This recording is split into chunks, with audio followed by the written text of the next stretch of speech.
The chamber pulsed with a low thrum, like the heartbeat of a slumbering mind buried beneath the world. Elias stood before a crystalline interface, his fingers dancing over threads of light that unraveled across the room in shifting constellations. Above, a sphere of golden energy rotated slowly, projecting a detailed star map across the vaulted ceiling.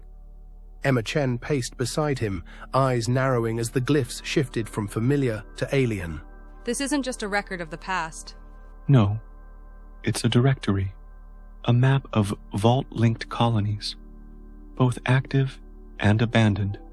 Some of these sites were scrubbed from every known database after the collapse. Others, I believe we never even discovered. Jace Mercer stood at the far end of the room, silent, a faint glow tracing his arms and temples. Residual vault harmonics clung to his body like static. Since their descent into the Synaptic Bloom, the vault had begun responding to his presence even when he wasn't touching anything. Lights would flicker, doors would open, interfaces would tilt toward him as if awaiting instruction. Emma followed Elias's gestures as he enlarged a cluster of highlighted systems. These coordinates, some are outside even our long-range probes. They were part of the first network, a linked lattice of memory vaults, seeded across hundreds of worlds. But the network fractured when the first architects turned inward. Some colonies failed. Others were erased by something else. Jace stepped closer, looking up at a blinking marker labeled Vault K7. Status: failed synchronization. They lost contact. Elias nodded. Or cut it off. There are patterns suggesting deliberate isolation, data ports fused, lattice frequencies scrambled. The architects knew something was coming, and they tried to hide from it. Emma's brow furrowed. Why leave the map behind? To be found. When the next iteration came, a fail-forward design philosophy. Preserve enough for someone to rebuild, but only if they've advanced far enough to understand the danger. The room dimmed slightly as Elias tapped a final node. Dozens of broken threads lit up, a visualization of failed colony links, shattered connections, and looping warning signals. Emma folded her arms. This isn't just archaeology anymore, this is live infrastructure. What do we do with it? Elias turned to her. We build a knowledge lattice of our own. A planetary system of controlled, read-only access points, monitored by vault stewards, patterned after the first network, but adapted for human epistemology. No GUP oversight, no military nodes. Agreed. This must remain educational, philosophical, a foundation, not a weapon.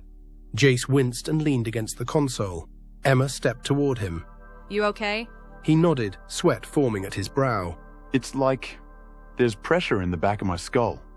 When you two talk about these networks, I can see parts of it, like fragments, instructions.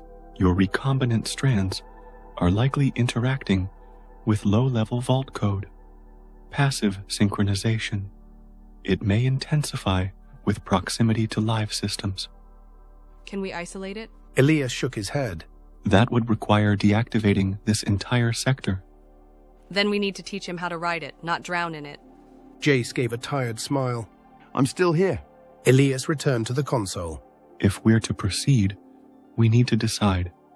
Do we initiate contact with other vaults, or simply observe? Emma stared at the network projection, then made her choice. Send encoded pings to the closest 3.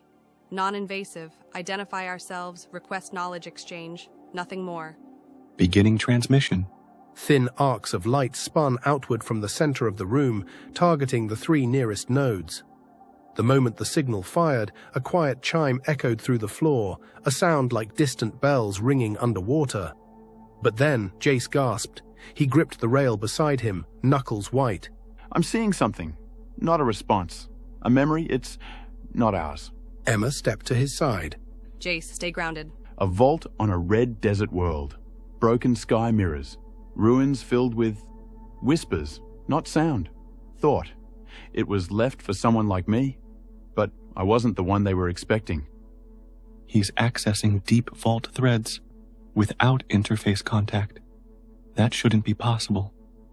It is now. She turned toward the projection, eyeing the larger star network. How many more vaults are there, Elias? Hundreds, possibly more. Emma inhaled slowly. Then we need protocols, a council, scientists, ethicists, historians. This lattice can't be built by one mind, or even three. Agreed. I will begin constructing a digital framework, selection models, screening matrices. And what about the ones that failed? The sites that never responded? Emma's eyes met his. We leave them for now. The vault responded with a faint hum. Not approval, not disapproval, observation. Outside the facility, the skies over Thalassa shimmered briefly with auroral arcs as the pulse signals echoed outward. Across the stars, in systems no longer mapped, something stirred in response. And far above, on a GUP outpost orbiting Vesta, an intelligence analyst flagged a repeating harmonic on her screen. Ma'am, we're receiving something, a vault code, but it's not from Thalassa. Where then? Deep space, source unknown, but it's coming through the architect spectrum, and it's old.